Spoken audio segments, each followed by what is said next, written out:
I'm Dr. Alex Loyd, and welcome to the Spiritual Laws of Nature.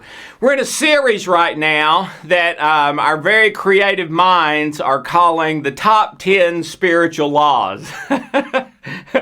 Actually, it is a little bit more than that. I've just finished what is probably like the 30 top spiritual laws, according to me, in my opinion. These are the top 10 spiritual laws from our listeners, from their perspective and what they wrote into us and commented about in no particular order. And once we finish these top 10, we're going to be moving to a different thing that I'm calling deep water, where we're going to be talking about very important life issues like racial issues, sexuality issues, gender issues, divorce, grieving, when you're in that huge, dark trauma place in your life and you don't know what to do and you feel kind of frozen, everything's kind of surreal. We're going to be talking about those deep life issues and hopefully from a number of perspectives, not just one. So look forward to that. In a few more weeks, we'll be sending out an announcement, but we've never done that before. So after about 18 years, we're going to be transitioning over to deep water, and we may bring back a spiritual law or two now and then as well. But I'm excited about getting into some deep issues with you. Okay, the title for this week's spiritual law has to be, I'm not at all surprised, it's in the top 10 most popular to our listeners. I call it Breaking the Cycle. Okay? Almost everyone comes into this life, even though they don't know it, with a cycle already programmed into them from their ancestry and their parents. And then when they're born and they grow up, and this goes all the way back to Freud, and I'm not a Freud fan, but he was a genius.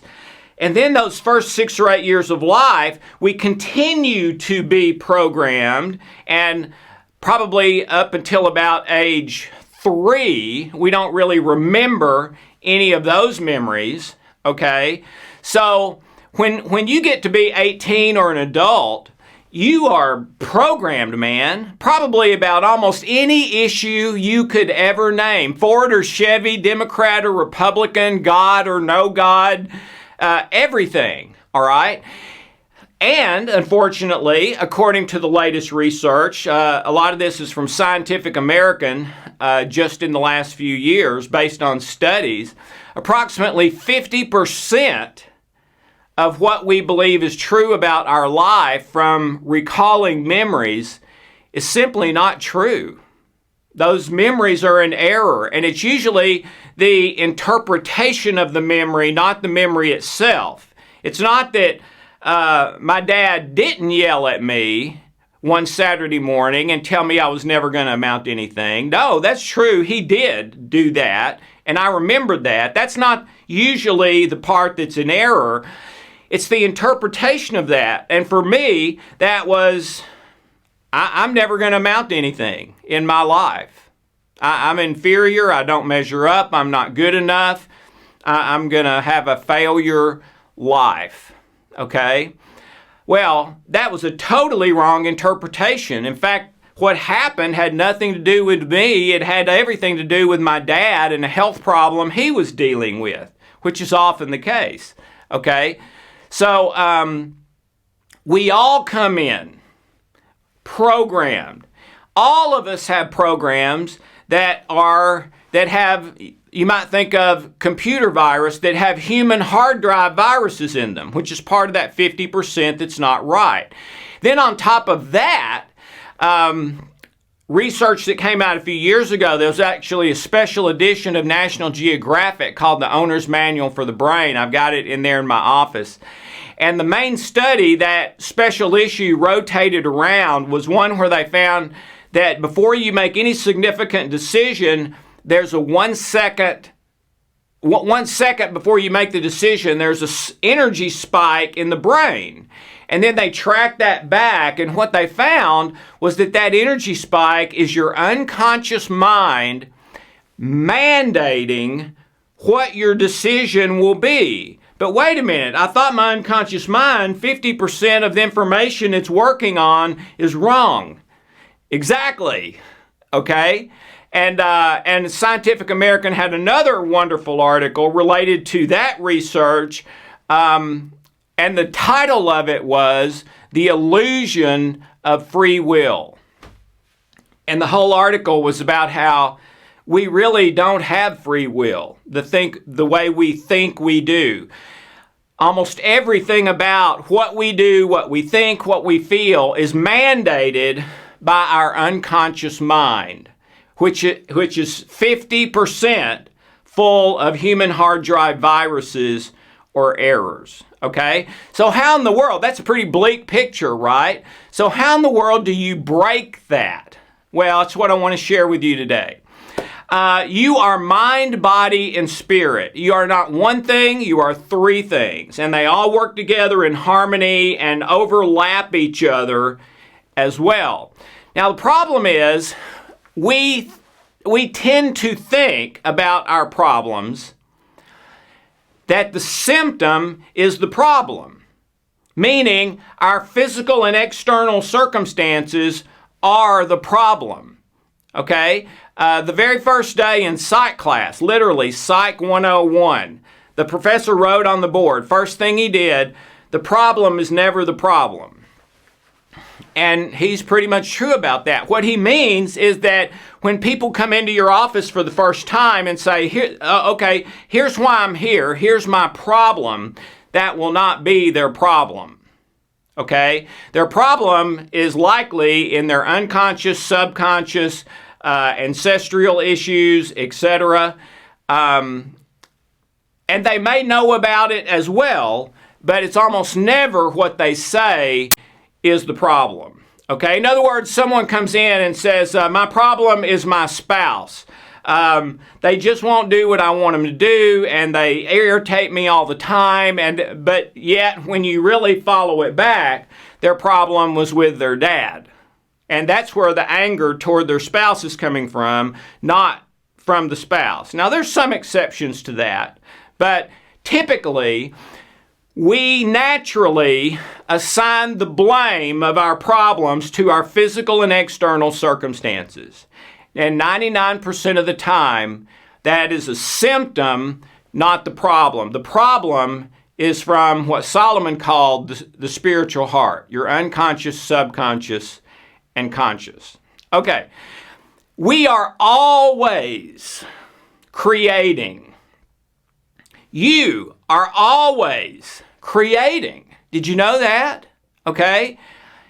Everything that has ever been made by the mind of man on earth was made in the mind first as an image. Antonio Damasio, MD, PhD, head of the neuro department at Southern California, says that imageless thought is impossible. If you are able to say, I'm going to go to the restroom or I'm going to go to the laundry and then do it, it's because you've got a picture of going to the restroom, a picture of going to the lobby to do the laundry. If you didn't have the picture, you couldn't think that, you couldn't say it, and you could not do it. That everything comes from an internal image. Pierce Howard, Owner's Manual for the Brain.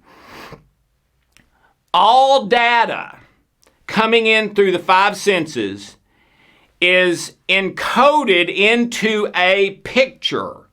Even if it's smell, even if it's sound.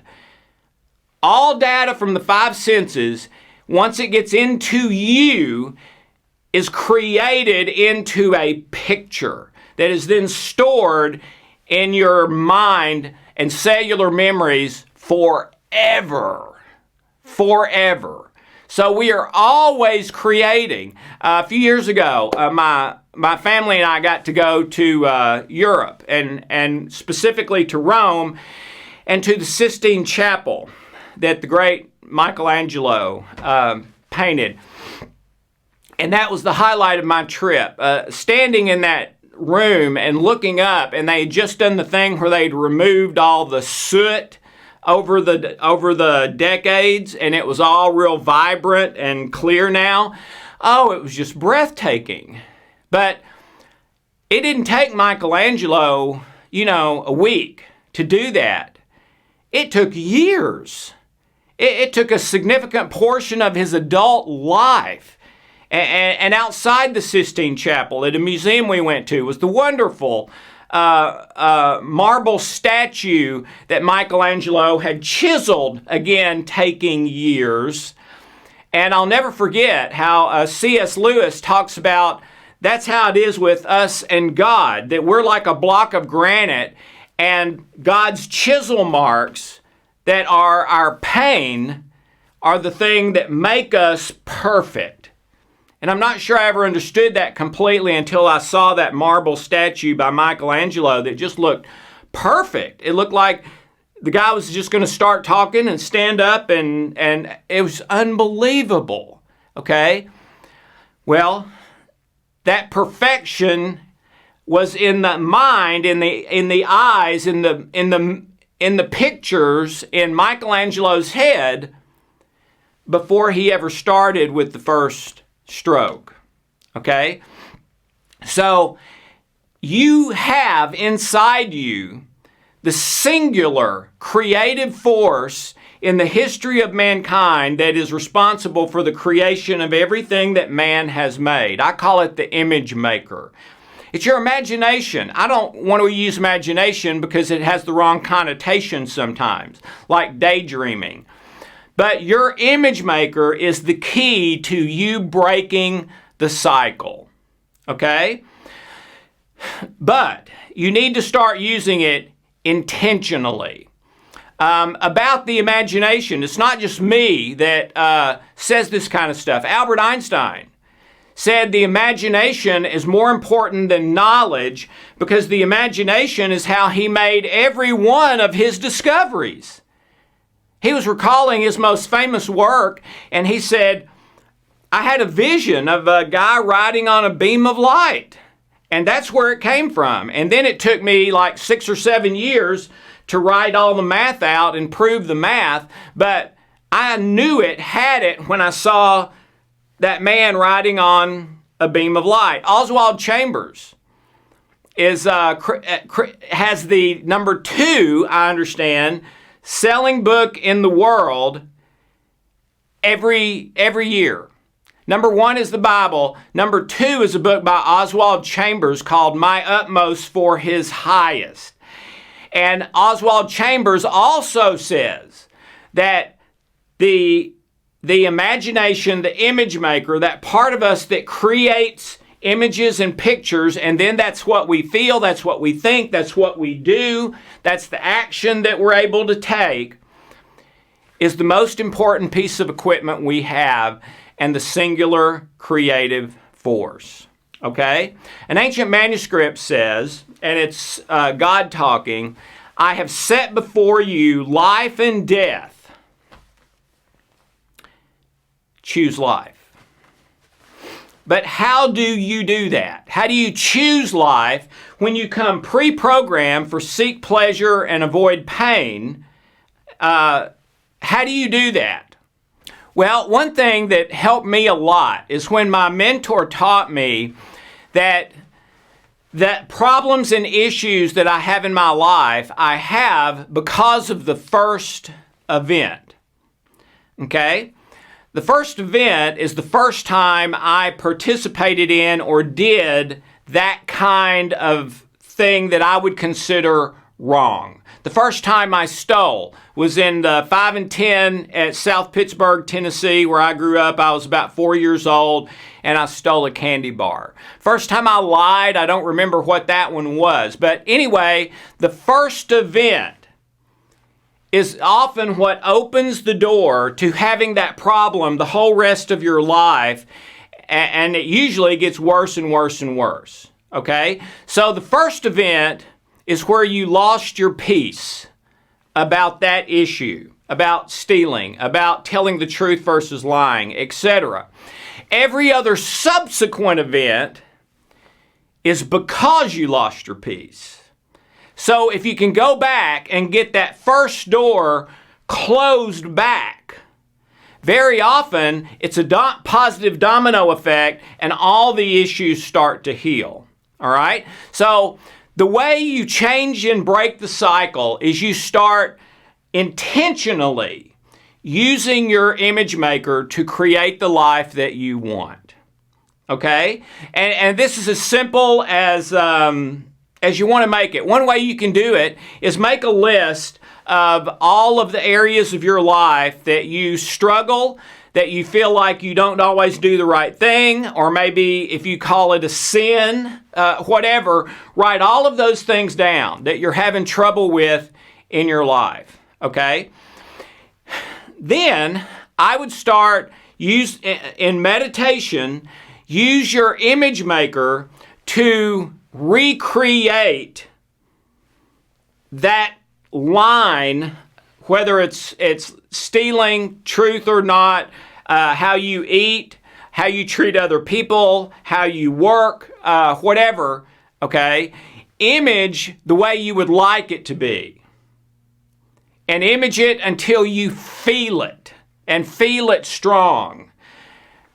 Go to the memories you have that are negative in that line and make sure that the interpretation is not in error. Like, in other words, like when my dad hit me on that Sunday morning, and while he was hitting me, was saying, "Alex, you're never going to amount to anything."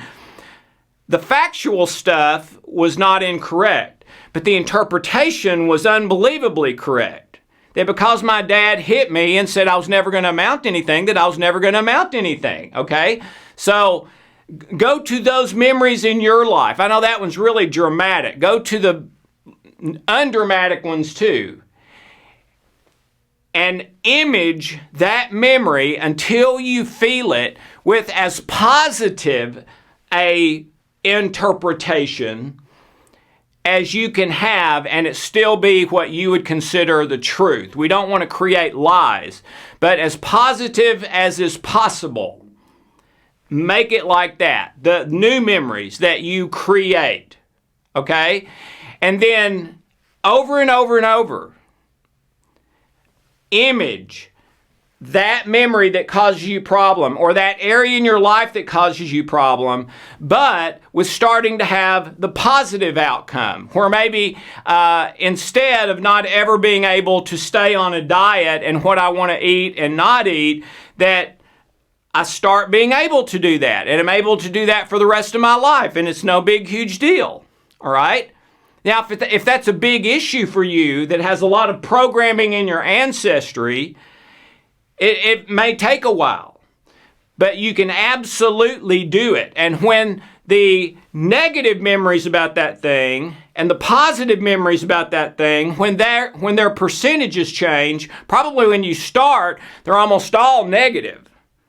Okay? Well, once you create images for that to where it's about equal with the negative, or maybe even there's more positive than negative now, it will start becoming easier and easier for you to choose life and do the life that you want to live.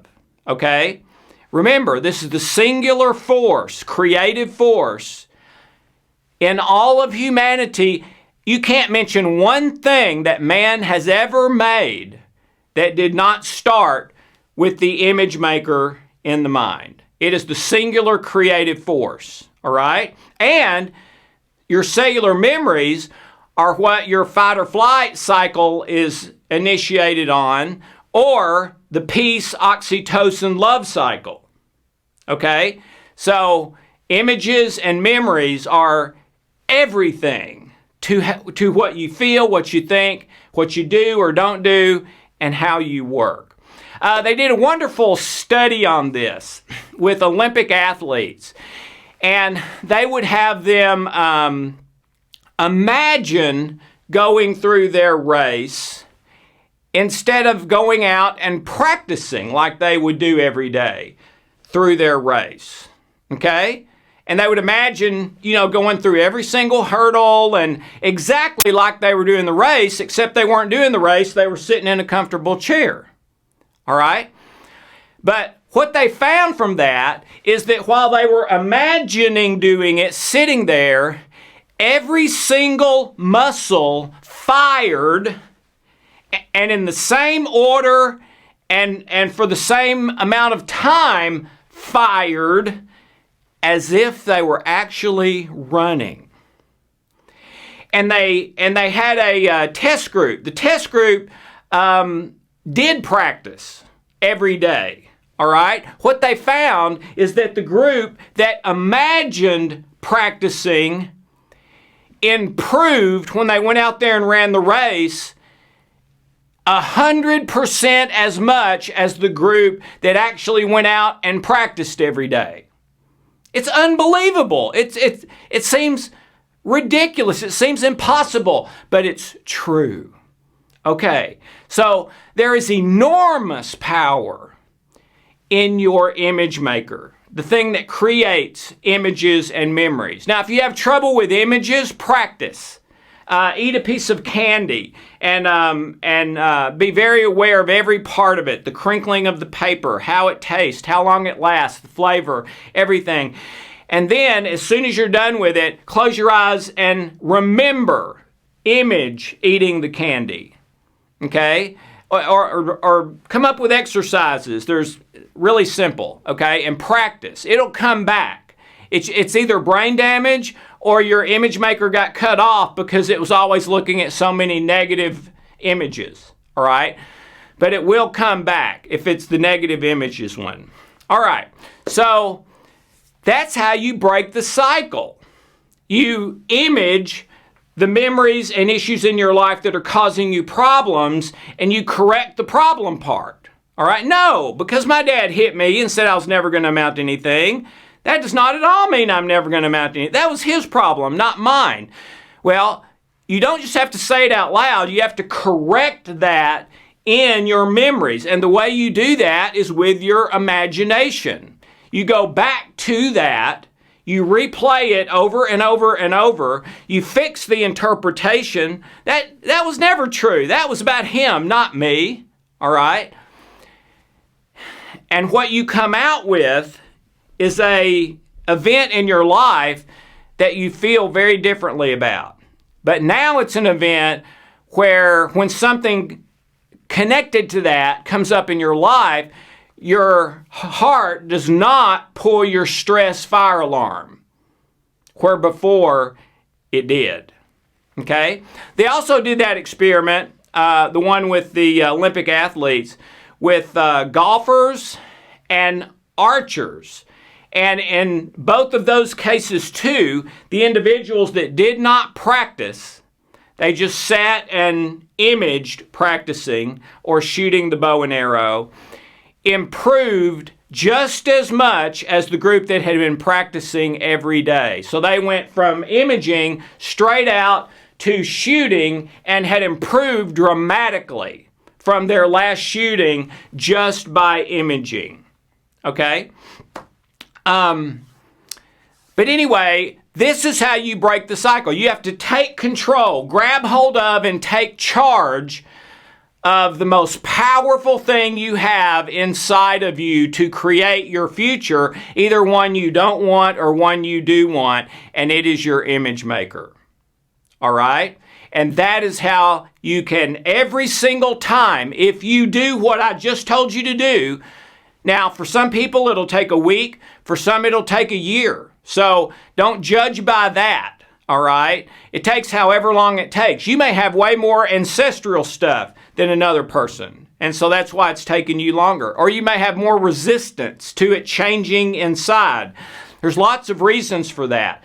But don't ever give up. Just continue meditating. I do it while I pray, but you don't have to do that. Keep going to those images of things in your life that are causing you problems and correct the negative ones and create new, wonderful, positive ones with the best possible interpretation until you feel it deeply, and then until you start living differently. My guess would be probably 1 person in 1,000 actually does break a generational cycle of negative in their life. I have not done that in my life. Hope, my wife, did. And it was one of the most courageous things I've ever seen anyone do. And she's the only person in her family who has done that with generations, easily identifiable, that she had to overcome. If she can do it, you can do it. All right? But breaking a cycle will benefit you in every possible way. Your health, your happiness, your relationships, probably even how much money you make and how successful you are at your career. Because breaking the cycle means going from a negative cycle to a positive one. From fear, falsehood, rejection, self-worth issues, unforgiveness, to love, joy, peace. And it is so simple. You don't have to go to a doctor's office. You don't have to buy any equipment. You edit images that are being affected by a human hard drive virus, and you create new images that with the most positive possible interpretation and outcome. Don't create a lie. That'll spike your stress. But the most positive possible outcome and interpretation. All right? I would also say, lastly, be patient. Remember, it's not taken you years to get here. It's taken you generations for you to get to where you are. That may take some time to break that cycle. I would think something like that is at least going to take months. I've seen people that it took less, but that's unusual. So be patient, and every day have that time, maybe right before you go to bed, maybe right when you wake up, maybe as a break at lunch, where you go off by yourself, say, okay, what area am I working on today? Not being able to do the things at work that I feel like I need to be doing in order to get that promotion and go to another level. All right. What memories do I have related to that? When I think about that, what negative emotions come to mind? Let me go find memories with those negative emotions and see if there's any error there. And every time you do it, ask your unconscious mind to fix all the ones automatically that you don't know about while you're working on the ones you do know about that are conscious. And it will. It absolutely will. Okay? So do this, and my guess is 9 out of 10 of you will break the cycle. And if you had not done that, probably 1 out of 10 at the most would have broken the cycle in your life. So for 8 more people, can't count, can I? That's life-changing. If you will do what I've shared today, seen it work with hundreds of my clients. You'll feel it, by the way. Once your internal memories are changed enough to the positive, you'll feel different. You'll have different thoughts, feelings, emotions automatically. You'll be able to do things that you've never been able to do. You'll be able to stop doing things you've never been able to stop doing. I guarantee it, if you stick with it. So break the cycle, choose life, learn how to use your image maker just as good as you know how to use your smartphone, and do it every day like your smartphone. Thank you so much. Have a wonderful, blessed day.